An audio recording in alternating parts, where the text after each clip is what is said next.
আমরা কি ইনভেস্টি, আমাদের রুল অফ ল তো তৈরি করতে হবে। আমরা শুধু কনস্টিটিউশনাল ডিবেট গুলো করছি বা জুডিশিয়ারি ডিবেট গুলো, অন্যান্য ইলেকশন কমিশনের ডিবেট গুলো করছি, তো আমাদের পুলিশ ব্যবস্থা কি চাই?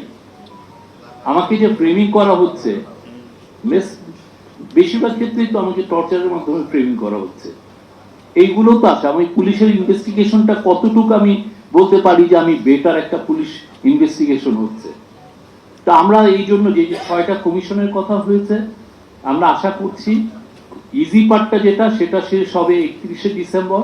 31শে ডিসেম্বরের পরে আমরা সবাই মিলে ওইটা নিয়ে আমরা ডিবেট করব, সবাই মিলে আমরা ডিবেট করব। ওইটারই একটা আজকের আয়োজন এবং খুবই ফ্যান্টাস্টিক আয়োজন, এবং আমাদের তরফ থেকে আমরা যতটুকু ফ্যাসিলিটেশন করা উচিত এটা করব। অনেকে বলছেন যে এত আয়োজন, এতটুকু রিফর্মের কি দরকার, আপনারা ইলেকশন দিয়ে চলে যান।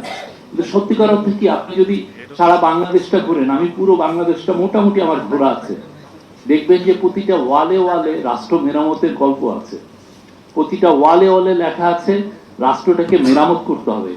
আমরা যদি রাষ্ট্র মেরামতের কোনো আয়োজন না করে, কিছু না করে আমরা চলে যাই, আমাদেরকে এই জেনারেশন বলবে যে তোমরা আমাদেরকে কাঠগড়ায় দাঁড় করাবে, বলবে যে না আমরা কিছুই করি নাই।